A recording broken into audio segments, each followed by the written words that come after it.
안녕하십니까. 이주천TV의 이주천입니다. 자, 오늘 이 시간에는 민중운동과 민족이라는 큰 주제를 가지고 첫 번째 시간으로 민중운동의 역사적 맥락, 그런 소주제로 한 말씀을 드리겠습니다. 따라서 이 내용은 우리 사회 일각에서 문제가 되고 있는 진보적 지식인과 급진 학생운동의 운동권의 바탕이 되는 민중운동의 이념과 실체를 분석하여 그에 대한 대책을 마련하려고 그런 노력의 일환으로 말씀을 드리는 것입니다. 근데 여러 제약 때문에 편의상 운동권 학생들의 민중론을 중점적으로 분석하되 다만 그 초점을 민중론의 주장과 민족의 존립이 양립할 수 있느냐에 두었음을 미리 말씀드립니다.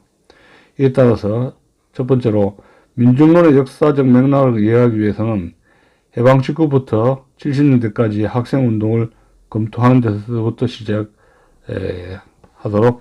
합니다. 그렇게 해가지고 이제 80년대 민중론의 실체를 또 그들의 기본적인 계급사관, 각 분파의 노선과 전략 전술, 혁명 주체인 민중의 개념과 민주를 중심으로 검토하여 이들 민중론의 혁명 주체인 민중의 개념, 범주가 마르크스 레닌주의적인 그것과 어떤 유사성이나 관련성이 있는가를 알아보기 위해서 소련의 민족이론, 모택동의 인민의 이념, 그리고 북한의 민족 개념과 민주전선의 혁명 주체의 개념을 검토해 보려고 합니다. 그래서 이를 토대로 해서 민중론의 민중과 마르크스 레닌주의적인 민족이 우리 자유민주국가의 민족과 개념상으로나 실제상으로 다 같이 양립할 수 없음을 정리하고자 합니다.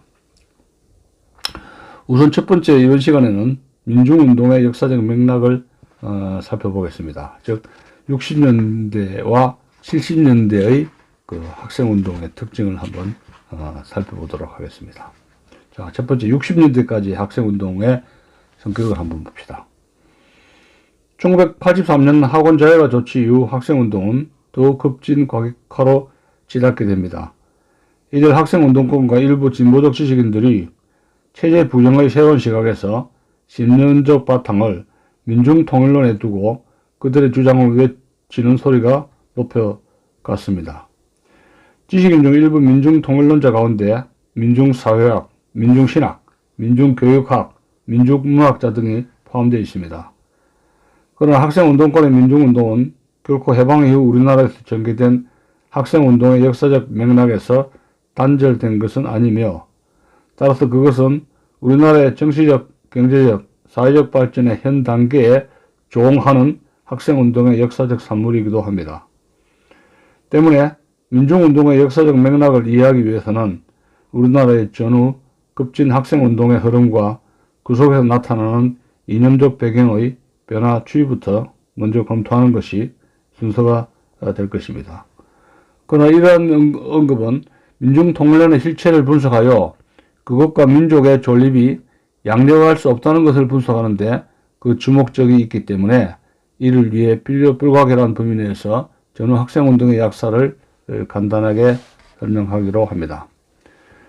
모든 구식민주국가의 학생운동이 그렇듯이 우리나라 학생운동의 성격도 원천적으로 민족주의 운동과 그 맥락을 같이하여 반외세적일 수밖에 없었습니다. 그러나 저는 미소가 각각 38선을 군사 분계선으로 하여 남북의 군대를 진출하고 또 정치적으로 우리 국민이 소금 민주주의를 소망스럽게 생각했다는 사실에서 친미 노선을 기울여지지 않을 수 없었습니다. 1945년 해방과 더불어 같은 해 8월 17일 학생들이 학도대를 조직했는데 12월 27일 모스크바 3상 회의에서 5년간의 신탁 통치안이 제안됐다는 것이 보도되자 학도대는 반탁 전국 학생연맹을 1946년 1월 7일에 결성하여 반탁을 선언하였으나 이틀 뒤인 1월 9일 자유계 학생들은 돌연 찬탁을 선언하고 재경 학생 행동 통일 촉진회를 결성했습니다. 또 같은 해 7월 13일에 경성대학 종합대학안 국대안이 발표되자 찬반을 둘러싸고 학생들은 좌우익으로 양분되었습니다. 이처럼 진탁통치안과 국대안 문제를 둘러싸고 우익학생단체의 반탁, 찬국대안 운동은 반소반공으로 이어졌습니다. 반외세적인 민족주의적 에너지가 반소반공 운동으로 전개된 것입니다. 따라서 40년대에 있어서 좌익 학생단체는 남로당의 외곽단체로서 꼭두각시의 역할을 하면서도 지하에서 존립할 수밖에 없었습니다. 그러나 50년대 말에는 학생운동의 작용화가 싹트기 시작했습니다. 이 점에서 보아 50년대 말은 학생운동이 작용사상의 성격을 띠게 되어 오늘날의 작용급진사상의 원형이 태동되는 시기이기도 했습니다. 이때 소수의 학생들이 마르크스 레닌주의 토론을 위해 지하에 신진회라는 학습 소조를 결성한 것이 1957년입니다. 그래서 통일과 평등사회 건설을 위한 무상계급의 단계를 강조했습니다. 이념으로서의 마르크스 레닌주의와 목표로서의 평등사회 건설을 제시한 것입니다. 60년대 학생운동, 특히 4.19 혁명은 대내적으로 반독재 민주화운동의 선봉이었습니다. 뿐만 아니라 4.19는 대외적으로 민족주의를 지향하여 다양한 통일 방안에 대한 주장을 낳게 했습니다. 그 후 5.16을 거쳐서나 학생들은 5.16이 4.19의 정신이 아니라고 전제 불만을 품고 있던 차에 때마침 1964년 한일국교 정상화 회담의 개최를 호기로 삼아 이에 반대하는 6.3 시위를 전개했습니다. 6.3 학생 시위는 반외세, 반일적 운동이었는데 일본에 대한 지원 세력이 미국이었다는 점에서 반일운동은 반미운동으로 이어졌습니다. 또 반미투쟁에 대한 인식은 초보적으로나마 반제투쟁에 대한 의식으로 이어졌던 겁니다.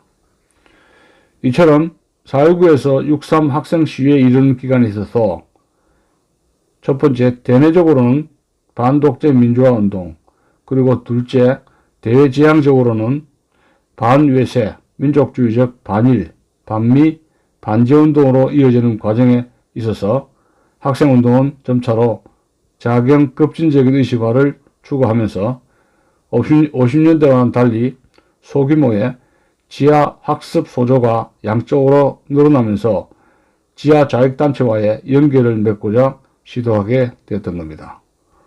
또 이와 함께 그들은 통일문제에 대한 이슈를 제기했는데 학생운동의 자경급진화의 양적 팽창과 자경단체와의 연계 시도는 드디어 1968년 통역당 사건으로 나타난 것입니다. 또 1969년에 삼성 개헌안 반대 학생 시위는 반영구집권, 반독재 민주화운동으로 나타났던 것입니다.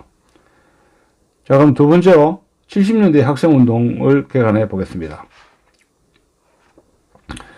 70년대에는 종래의 초보적인 좌경급진화 경향의 학생운동을 지하에서 지상으로 전면에 등장케 하는 결정적인 과도기였던 겁니다.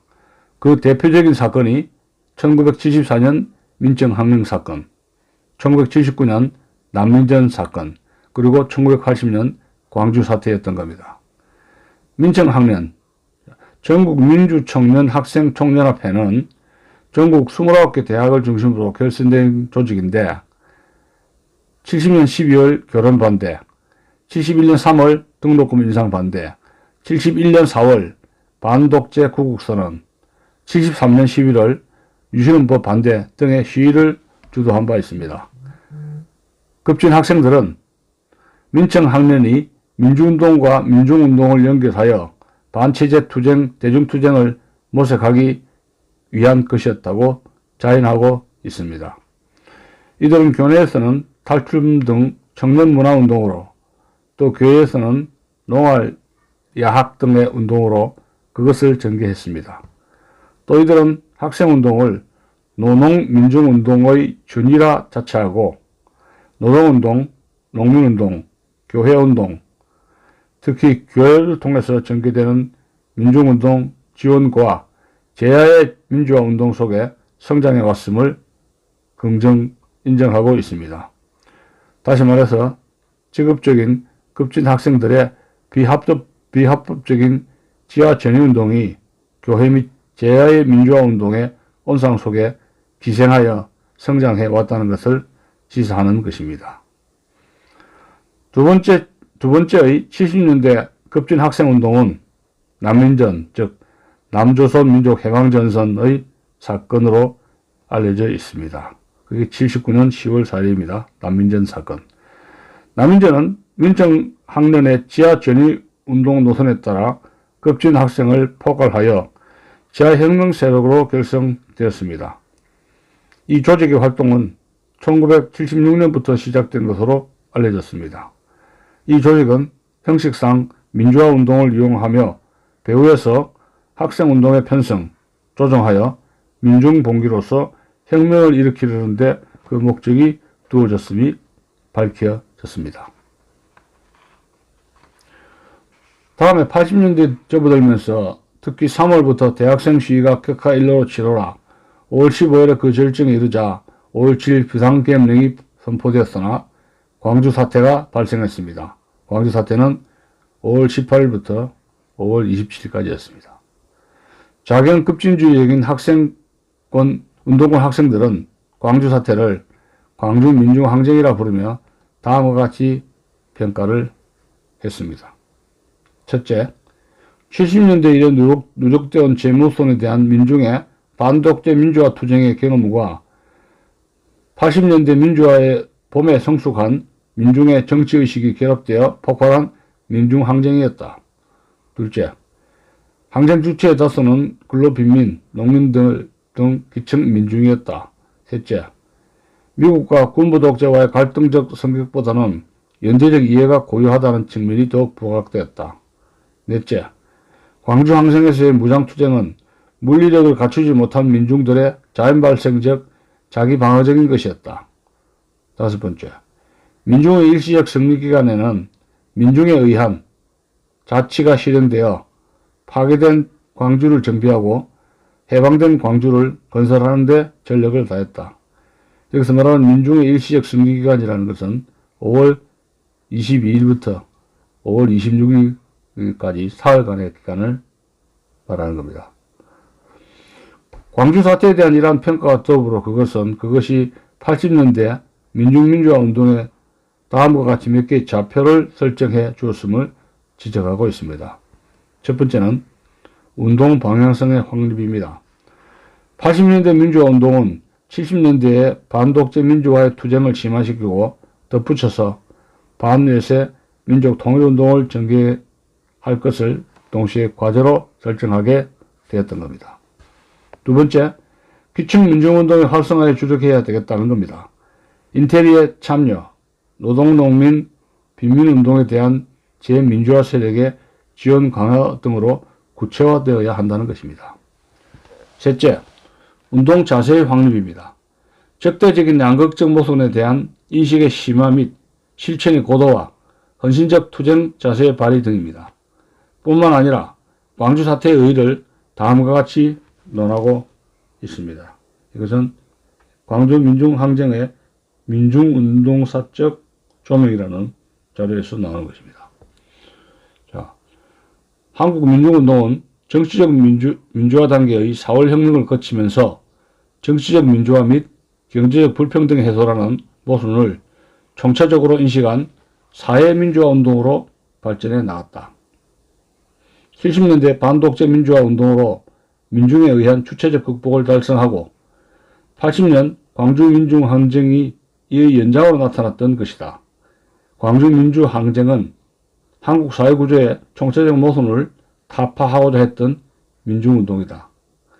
경제적 불평등과 정치적 억압, 문화적 소외를 극복하고 역사의 주체로서 해방을 성취하고자 하는 민중에 의해 민족 통일과 민주주의 확립이라는 과제가 해결되어 나가는 모습을 광주항쟁은 보여준다.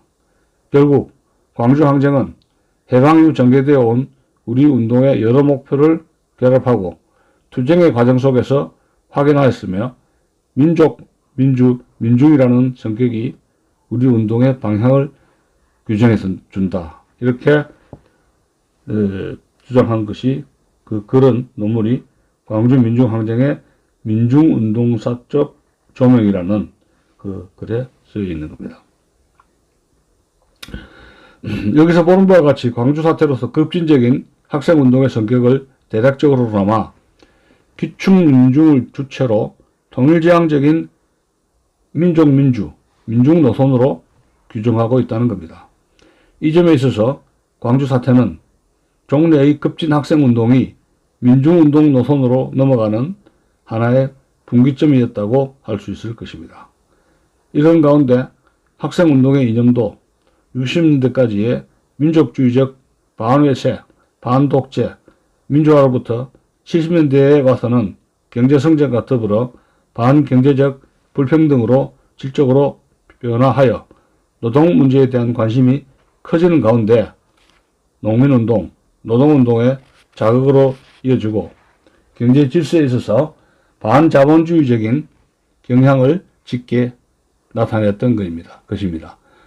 어쨌든 그래하여 80년대에는 민중론의 시대로 본격적으로 접어들게 되었습니다.